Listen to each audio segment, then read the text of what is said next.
تربیت جب ہمارے اندر علم نہیں ہوگا تو ہم کیا تربیت دیں گے؟ ہم پہلے جانیں شہید اللہ انہ لا الہ الا ہو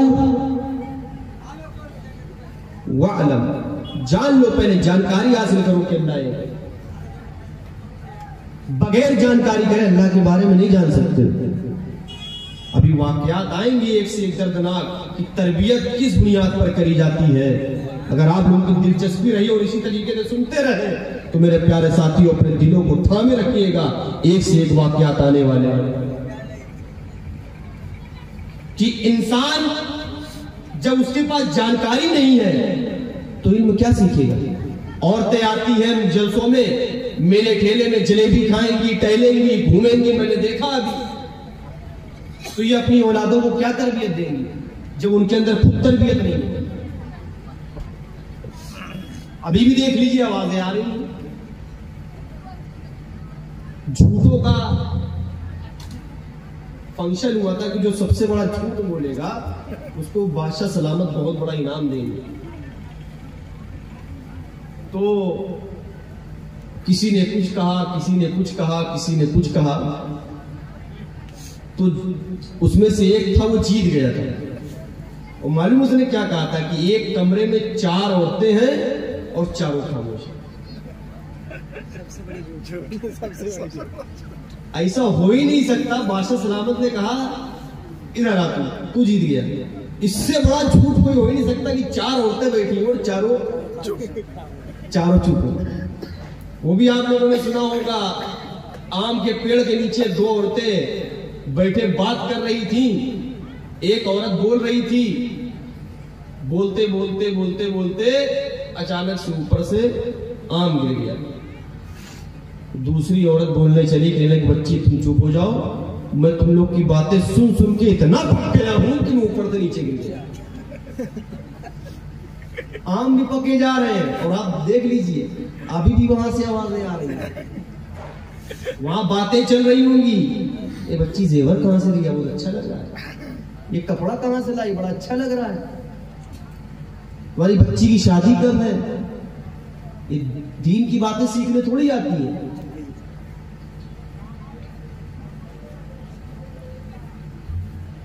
اگر عورتیں دین کی باتیں حقیقت میں سیکھنے آئے نا تو میرے پیارے ساتھیوں، عورت کو پہلا مدرسہ کہا گیا، پہلی تعلیم گاہ بتائی گئی۔ مرد تو بیچارہ صبح اٹھتا ہے، کھیت جاتا ہے، کام کرتا ہے، شام کو آتا ہے، کھاتا ہے، پیتا ہے، سو جاتا ہے، 2-4 گھنٹے باہر رہتا ہے شام کو دوستوں یاروں کے ساتھ، لیکن بچے تو ہر وقت ماں کے ساتھ رہتے ہیں۔ جب ماں کے اندر تربیت نہیں ہے، خوشبو لگا کر کے آ رہی ہے، جہالت کا یہ عالم ہے کہ مردوں کی محفل میں چل رہی ہے، تو وہ عورت اپنی بچوں کو کیا تربیت دے گی؟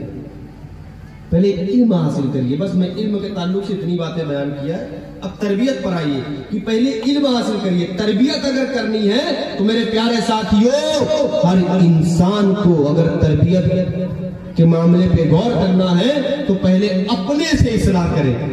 ہر انسان پہلے اپنی تربیت کرے، ہر انسان دوسرے کا مت دیکھے، پہلے انسان اپنی تربیت کرے، بعد میں دوسرے کی تربیت کرے۔ دیکھیے اللہ سبحانہ وتعالیٰ کیا فرما رہا ہے، وَلْتَنْظُرْ نَفْسٌ مَا قَدَّمَتْ لِغَدٍ۔ ایمان والو، پہلے تم اپنے آپ کو دیکھو، تم نے کل قیامت کے لیے کیا تیاری کر رکھی ہے۔ تم دوسروں کے اوپر بات نہیں اٹھانا۔ وَلْتَنْظُرْ نَفْسٌ مَا قَدَّمَتْ لِغَدٍ، تم اپنے گربان میں جا کر کے دیکھو تم نے کل قیامت کے لیے کیا تیاری کر رکھی ہے۔ دوسروں کے گھروں میں بعد میں جھانکنا، تم پہلے اپنے آپ کو دیکھو۔ یا ایھا الذین آمنوا علیکم انفسکم، ایمان والو پہلے اپنے آپ کو دیکھو، پہلے اپنی اصلاح کرو، پہلے اپنی تربیت کرو، بعد میں دوسروں کی تربیت کرنا۔ پہلے اپنے گھر میں دیکھو لڑکی کی شادی میں کتنا جہیز دیا ہے، بعد میں دوسرے گھر گھر میں جھانک کر کے دیکھنا، دوسرے کے بارے میں بات کرنا، فلاں کی یہاں شادی ہوئی ہے، اس نے اپنی لڑکی کو فلاں جہیز دیا ہے۔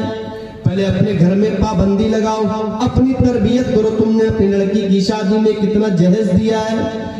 تم شراب پیتے ہو، شرابی ہو، نشہ اترنے کے بعد دوسرے پر ٹپڑی کر رہے ہو، وہ تو شرابی آدمی ہے، وہ بہت برا ہے۔ یا ایھا الذین آمنوا علیکم انفسکم، ایمان والو پہلے اپنی تربیت کرو، اپنے بارے میں سوچو۔ تمہارے گھر کی ماں اور بیٹیاں تیار ہو کر کے کہاں جا رہی ہیں؟ کالج جا رہی ہیں یا کہیں اور جا رہی ہیں؟ تم پہلے اپنے بارے میں دیکھو، بعد میں دوسرے کے گھر میں جھانک کر کے دیکھنا کہ دوسرے کی لڑکیاں کیا کر رہی ہیں۔ پہلے اپنی تربیت کرو۔ میرے پیارے ساتھیوں، آئیے اس منظر کی طرف چلتے ہیں۔ اللہ کے نبی صلی اللہ علیہ وسلم نے پہلے اپنی تربیت کرو۔ میرے پیارے ساتھیوں، کچھ لے کر کے جائیے گا، علم حاصل کرنا ہے۔ علم عنوان دیا گیا ہے، بہار جیسی سرزمین پر مجھے علم کے تعلق سے بولنے کے لیے کہا گیا۔ میں بھی سوچتا رہا کہ میں کیا بولوں گا۔ یہاں کے لوگ تو بڑا چٹپٹا پسند کرتے ہیں، یہاں کے لوگ تو بڑا عجیب و غریب معاملہ پسند کرتے ہیں۔ علم کے تعلق سے کیا پبلک سنے گی؟ میں منی من میں سوالات کر رہا تھا، پھر میں نے اللہ سے دعا کری، جس کو سننا ہوگا سنے گا، جس کو نہیں سننا ہوگا چلا جائے گا، جس کو سننا ہوگا جانکاری حاصل کرنی ہوگی وہ سنے گا، نہیں سننا ہوگا اٹھ کر کے چلا جائے گا۔ میرے پیارے ساتھیوں، اللہ کے نبی صلی اللہ علیہ وسلم نے اپنے انتقال سے پہلے حضرت حذیفہ بن یمان کو بلایا۔ آئے حذیفہ، میں تمہیں مدینہ کے اندر جو منافقین ہیں، مدینہ کے اندر جو منافقین ہیں، منافق سمجھتے ہیں کسے کہتے ہیں؟ یعنی وہ بظاہر تو اسلام لائے ہوئے ہیں کہ ہم اسلام مسلمان ہیں، لیکن اندر سے وہ مسلمان نہیں ہے، اللہ اور اس کے رسول کے ساتھ دھوکہ دے رہے ہیں۔ اللہ کے نبی نے حضرت حذیفہ بن یمان کو بلایا۔ آئے حذیفہ، میں تمہیں رازدار سمجھ رہا ہوں، میں تمہیں رازدار بنا رہا ہوں، میں تمہیں ایک لسٹ دے رہا ہوں، اس لسٹ میں مدینہ کے منافقوں کے نام ہیں۔ جب تک کہ تم زندہ رہنا ان منافقوں کے نام کسی کو مت بتانا۔ حضرت حذیفہ کہتے ہیں ٹھیک ہے اللہ کے رسول۔ حذیفہ آپ سے وعدہ لے رہا ہے، آپ نے حذیفہ کو رازدار بنایا ہے۔ اللہ کی قسم، جب تک کہ حذیفہ زندہ رہے گا میں کسی کو نہیں بتاؤں گا کہ مدینہ میں کون کون منافقین ہیں۔ حضرت حذیفہ نے اس لسٹ کو لیا، رکھ لیا۔ کچھ دن کے بعد اللہ کے نبی دنیا سے چلے جاتے ہیں، اللہ کو پیارے ہو جاتے ہیں۔ میرے پیارے ساتھیوں، ادھر توجہ دیجئے۔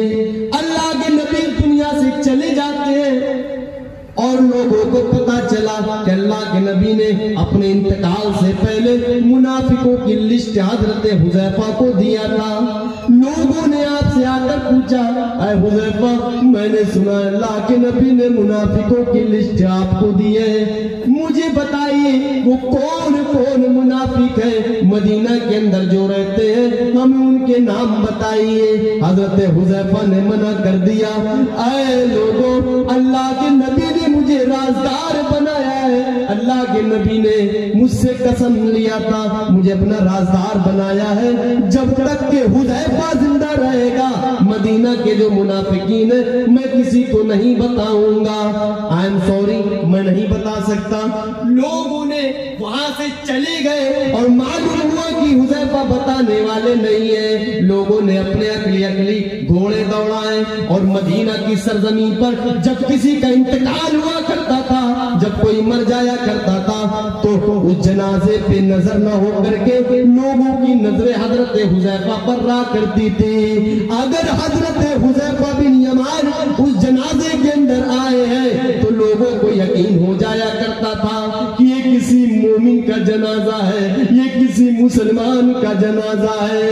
اگر حذیفہ بن یمان اس جنازے کے اندر نہیں آتے تھے تو لوگ سمجھ جاتے تھے کہ یہ کسی منافق کا جنازہ ہے، یہ کسی مسلمان کا جنازہ نہیں ہے۔ لوگوں نے اپنے عقلی پلاؤ بنانا شروع کر دیے کہ اگر حذیفہ حذیفہ آئے تو مومن کا جنازہ ہے، مسلمان کا جنازہ ہے، اگر حضرت حذیفہ نہیں آئے ہیں تو وہ کسی مسلمان کا جنازہ نہیں ہے، منافق کا جنازہ ہے۔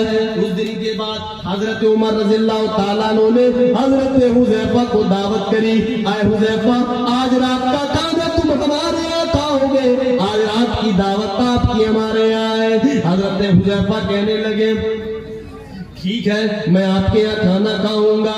حضرت حذیفہ دعوت میں جاتے ہیں، حضرت عمر فاروق کے یہاں دستک دیتے ہیں، دسترخوان لگا ہوا ہے، کھانا تناول فرماتے ہیں، کھانا کھا چکے ہیں، ہاتھ دھلتے ہیں، واپس گھر جاتے ہیں، کہتے ہیں اے عمر ہمیں اجازت دیجئے میں اپنے گھر جانا چاہتا ہوں، اللہ آپ کو جزائے خیر دے، آپ نے ہماری دعوت کری ہے۔ حضرت عمر کہتے ہیں اے حذیفہ تمہیں معلوم ہے کہ ہم نے تمہاری دعوت کیوں کری ہے؟ کیا تمہیں معلوم ہے؟ کہنے لگے کیوں نہیں؟ کہنے لگے اے حذیفہ میں تم سے کچھ سوال کرنا چاہتا ہوں، میں تم سے کچھ پوچھنا چاہتا ہوں، لہذا اس کا صحیح جواب دینا۔ حضرت حذیفہ کہتے ہیں اے امیر المومنین، اے عمر میری کیا مجال کہ میں آپ کو منع کر سکوں؟ آپ کے بارے میں تو نبی اکرم نے اپنی زندگی میں کہا تھا لو کان بعدی نبی لکان عمر، اگر میرے بعد کوئی نبی ہوتا تو وہ عمر رضی اللہ تعالیٰ عنہ ہوتے، میری کیا مجال میں آپ کو منع کر سکوں؟ جو پوچھنا ہے پوچھئے، جو سوال کرنا ہے وہ سوال کریے۔ میرے پیارے ساتھیوں تصور کریے گا حضرت عمر رضی اللہ تعالیٰ عنہ کہتے ہیں اے حذیفہ اللہ کے نبی نے جو تمہیں لسٹ دی تھی اپنے انتقال سے پہلے اس میں منافقوں کے نام لکھے ہوئے تھے، اے حذیفہ مجھے دوسروں سے دروکار نہیں ہے، مجھے دوسروں سے کوئی مطلب نہیں ہے، حذیفہ میں صرف اتنا جاننا چاہتا ہوں کہ اس لسٹ میں میرا نام ہے کہ نہیں ہے، اس لسٹ میں میرا نام ہے کہ نہیں ہے؟ اگر اس لسٹ میں میرا نام ہے تو میں اللہ سے دعا کر کے اللہ سے اپنے گناہوں کی معافی مانگوں۔ میرے پیارے ساتھیوں حضرت عمر رضی اللہ تعالیٰ عنہ کو کس کی فکر ہے؟ حضرت حذیفہ کہتے ہیں نہیں واہ عمر بڑا اچھا بہانہ ہے، دعوت کر کے تم میرے منہ سے بلوانا چاہ رہے ہو، مدینہ کے اندر کون منافقین ہے کون نہیں، بڑا اچھا بہانہ ہے، معاف کریے گا میں نہیں بتا سکتا ہوں۔ کہنے لگے حذیفہ آئی ریکویسٹ یو، میں تم سے بینتی کرتا ہوں، مجھے دوسرے کے بارے میں نہیں جاننا ہے، مجھے دوسروں کے بارے میں کوئی دروکار نہیں ہے، کون جنت میں جائے گا کون جہنم کے اندر جائے گا، کون منافق ہے کون مسلمان ہے، کون مومن ہے کون مسلمان نہیں ہے، ہم اس سے مطلب نہیں ہے، میں صرف اتنا جاننا چاہتا ہوں کہ اللہ کے نبی نے جو لسٹ تم کو دی ہوئی ہے اس لسٹ میں میرا نام ہے کہ نہیں؟ اگر عمر کا نام ہے تو عمر اللہ سے توبہ کرے، غور کریے ان کو کس کی فکر ہے؟ کوئی سوچ سکتا ہے جن کو جنت کی بشارت دنیا کے اندر ملی، جن کے بارے میں اللہ کے نبی کہہ رہے لو کان بعدی نبی لکان عمر، اگر میرے بعد کوئی نبی ہوتا تو وہ عمر بن خطاب ہوتے، اور وہ کیا کہہ رہے ہیں مجھے میرے بارے میں بتا دو، اگر میرے بارے میں میرا نام لکھا ہوا ہے تو میں اللہ سے معافی مانگوں۔ ان کو اپنی فکر، پہلے اپنی تربیت کریے، ہر انسان اپنی تربیت کرے۔ میرے پیارے ساتھیوں حضرت معاذ بن جبل کی اس حدیث کو اٹھائیے، میری پیاری ماں اور بہنوں غور کریے گا، آپ پر بھی آ رہا ہوں۔ یہاں بڑا بچوں کا عجیب و غریب ماحول ہے، میں دیکھتا ہوں، مطلب کوئی تربیت نہیں، کوئی صفائی ستھرائی نہیں، بڑا عجیب ماحول ہے۔ جناب ہماری ماں اور بہنیں اس چیز کی ذرا خیال رکھے، نظافت پہ، صفائی اور ستھرائی پہ۔ آج بچے دیکھیے کیسے گندے سندے بنے رہتے ہیں، اور خیر بہرحال میں صرف اتنا کہنا چاہوں گا کہ ہماری ماں اور بہنیں اپنی بچوں کی تربیت کے لیے سب سے پہلی چیز ہے، اب یہاں سے کاؤنٹ کرنا شروع کریے. پہلے انسان علم حاصل کرے، میں سسٹم سے لے کے چل رہا ہوں، علم حاصل کرے کوشش کر کے، اور پھر تربیت میں سب سے پہلے اپنی تربیت کرے، اور اپنی تربیت کرنے کے بعد ہر انسان اپنے بچوں کی کس طریقے سے تربیت کرنی ہے. اس حدیث کو ذرا دیکھیے. حضرت معاذ بن جبل فرماتے ہیں، اور معاذ بن جبل رضی اللہ تعالی عنہ قال اوصانی رسول اللہ صلی اللہ علیہ وسلم بعشر کلمات. حضرت معاذ بن جبل فرماتے ہیں مجھے اللہ کے نبی نے 10 باتوں کی وصیت فرمائی. مجھے اللہ کے نبی نے 10 باتوں کی وصیت فرمائی. ان 10 باتوں میں سب سے پہلی چیز یہ فرمائی، اے معاذ، یہی تعلیم اپنے بچوں کو دیجیے گا، لا تشرک باللہ شیئا ان قتلت وحرقت. اے معاذ، اللہ کے ساتھ کسی بھی چیز کو شریک مت کرنا. ان قتلت، چاہے تجھے قتل کر دیا جائے، اور حرقت، یا جلا کر راکھ کر دیا جائے.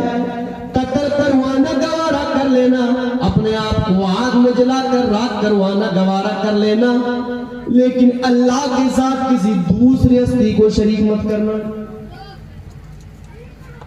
ان قتلت وحرقت، جلانا راکھ کروا لینا، قتل کروانا، بوٹی بوٹی کروانا گوارا کروا لینا، لیکن اللہ کے ساتھ شرک مت کرنا. شرک اللہ سے دور کر دیتا ہے. حضرت لقمان علیہ السلام نے اپنے بیٹے سے یہی تو کہا تھا، اے میرے بیٹے، یا بنی لا تشرک باللہ ان الشرک لظلم عظیم.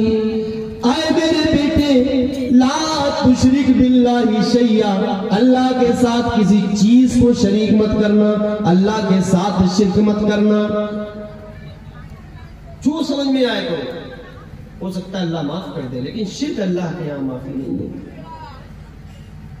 پہلی نصیحت اپنے بچوں کو آپ یہ کریے کہ شرک، میرے بیٹے شرک مت کرو. آج بچہ پیدا ہوتے ہی کارٹون دے دیا جا رہا ہے، رو رہا ہے تو کارٹون سکھایا جا رہا ہے. وہ ایک والا آلو کے چالو بیٹا کہاں گئے تھے، بندر کی جھوپڑی میں سو رہے تھے، ایسے ایسے چل رہے ہیں سب. اور وہ بھی ٹماٹر بڑے مزیدار. تو بچے سنتے ہیں چپ ہو جاتے ہیں.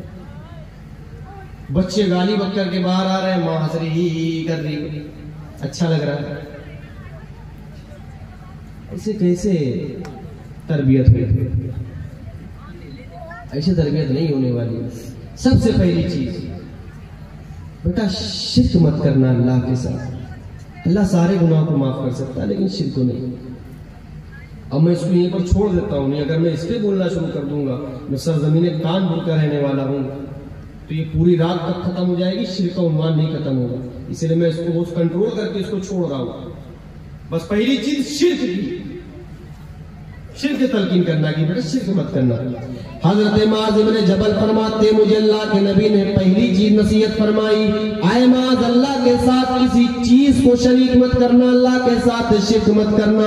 ان کو تلتا و حرقتا، چاہے تجھے قتل کر دیا جائے اور چاہے تجھے آگ میں جلا کر کے راکھ کر دیا جائے، قتل ہونا گوارا کروا لینا، آگ میں جلا کر کے اپنے آپ کو جلوا کر کے راکھ بنانا گوارا کروا لینا، لیکن اللہ کے ساتھ شرک مت کرنا. اس کی آگے کی بات دیکھیے میرے پیارے ساتھیوں. اب حضرت معاذ بن جبل فرماتے ہیں دوسری نصیحت مجھے فرمائی، وَلَا تَعُقَّنَّ وَالِدَيْكَ، اپنے ماں باپ کا کبھی دل مت دکھانا، اپنے ماں باپ کو پریشان مت کرنا، اپنے ماں باپ کو کبھی تکلیف مت دینا. اے معاذ، وَإِنْ أَمْرَاكَ أَن تَخْرُجَ مِنْ أَهْلِكَ وَمَالِكَ، اگر تمہارے ماں باپ تمہیں حکم دے کہ اپنی بیوی کو چھوڑ دو، اپنے بچوں کو چھوڑ دو، اپنے بیوی اور بچوں کو چھوڑنا گوارا کرنا، لیکن اپنے ماں باپ کا دل مت دکھانا، اپنے ماں باپ کو پریشان مت کرنا۔ آج یہاں کتنے لوگ ہیں جو اولاد کے ٹھکرائے ہوئے لوگ ہیں، ستائے ہوئے لوگ ہیں، ماں باپ بیچارے خون کے آنسو ہو رہے ہیں۔ جب ہم نے ان کی تربیت نہیں کری تو ہم کو نتیجے نہیں تو ملے گا کہ اپنے ماں باپ کو کبھی دل میں دکھانا۔ دوسری نصیحت بچوں کو یہ دی جائے کہ بیٹا کچھ بھی ہو جائے ماں باپ کو دل مت دکھانا۔ دنیا زمانے کے لوگ دھوکہ دے سکتے ہیں، تکلیف دے سکتے ہیں، فائدہ اٹھا سکتے ہیں، لیکن ماں باپ کبھی اپنے بچوں سے فائدہ نہیں اٹھاتے۔ لاکھ گناہ کر کے آؤ، جیسے اللہ کہتا ہے اے میرے بندے تو گناہ کر کے آ، میں رحمت لے کر کے آؤں گا۔ ماں باپ بھی کہتے ہیں بچے تو نے غلطی کر دی، کوئی بات نہیں، ایک بات صرف یہ کہہ دے اے امی جان، اے ابو جان مجھ سے غلطی ہو گئی، ماں باپ گلے سے لگا لیتے ہیں، معاف کر دیتے ہیں۔ ماں باپ کا بہت بڑا مقام ہے، اسی لیے اللہ رب العالمین نے فرمایا وَقَضَىٰ رَبُّكَ أَلَّا تَعْبُدُوا إِلَّا إِيَّاهُ وَبِالْوَالِدَيْنِ إِحْسَانًا۔ تمہارے رب کا فیصلہ ہو گیا ہے، تمہارے رب کا فیصلہ ہو چکا ہے، عبادت ہوگی تو صرف اللہ کی ہوگی، عبادت ہوگی تو صرف اللہ کی ہوگی، اور اس کے بعد وَبِالْوَالِدَيْنِ إِحْسَانًا، والدین کے ساتھ حسن سلوک کیا جائے گا۔ دیکھ رہے ہیں اللہ نے اپنی عبادت کے ساتھ والدین کے حسن سلوک کو ساتھ میں رکھا ہے۔ آپ اندازہ لگائیے کہ والدین کے حسن سلوک کتنا زیادہ اہمیت رکھتا ہے۔ حرام اس کے اوپر جنت جو اپنے والدین کا دل دکھاتا ہے، وہ آدمی زندگی میں کبھی کامیاب نہیں ہو سکتا جو اپنے ماں باپ کا دل دکھاتا ہو۔ دیکھیے حضرت عمر رضی اللہ تعالیٰ عنہ کا دور ہے، ایک صحابی رسول اپنی لنگڑی لولی ماں کو خانے کعبہ کا طواف کرا رہے ہیں۔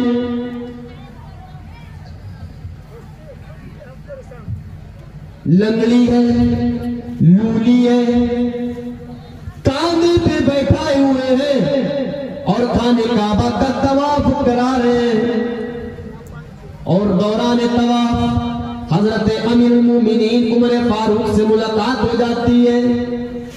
مسئلہ پوچھ بیٹھتے ہیں اے امیر المومنین، میں اپنی لنگڑی لولی ماں کو خانے کعبہ کا طواف کرا رہا ہوں، کیا میں نے اپنی ماں کے حق کو ادا کر دیا ہے؟ کوئی جواب نہیں دیا، آگے چل دیے، پھر دوبارہ چکر لگایا، پھر ٹکراؤ ہو گیا، کہنے لگے امیر المومنین آپ نے جواب نہیں دیا، میں نے آپ سے مسئلہ پوچھا تھا، میری ماں لنگڑی ہے، پیروں سے چل نہیں سکتی ہے، لولی ہے، ہاتھوں سے پکڑ نہیں سکتی ہے، میں اپنی ماں کو لنگڑی لولی ماں کو خانے کعبہ کا طواف کرا رہا ہوں، کیا میں نے اپنی ماں کے حق کو ادا کر دیا ہے؟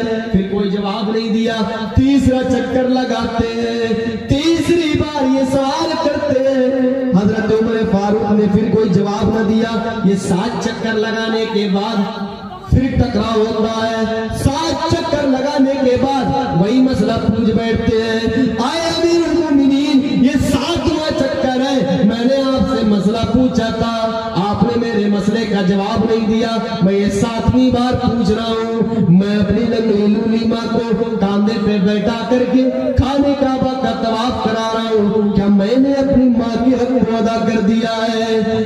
حضرت عمر فاروق مسکراتے ہیں اور کیا کہتے ہیں، تم اپنے ماں کے حق ادا کرنے کی بات کر رہے ہو، تم اپنے ماں کے حق ادا کرنے کی بات کر رہے ہو، جب تمہیں تمہاری ماں اپنے پیٹ سے جن رہی تھی، جب تمہیں تمہاری ماں اپنے پیٹ سے جن رہی تھی اور جنتے وقت اس نے تکلیف کی جو پہلی آواز نکالی تھی ابھی تم اس کا بھی بدلہ پورا نہیں ادا کر پائے ہو، پوری زندگی کا حق تو بہت دور کی بات ہے، اتنا بڑا مقام ہے۔ فرمایا اے ماں باپ کا کبھی دل مت دکانا. دوسری نصیحت، ماں باپ کو تکلیف مت دینا. یہ آواز اتنی یاد کہاں سے؟ مسئلہ کیا ہے؟ عورتوں کی جاتے ہیں، سدھرنے والی نہیں ہے. پنڈال بغل میں سے ہے نا. آپ لوگ یہ بتائیے باتیں کر رہی ہیں کہ لڑ جھگڑ رہی ہیں؟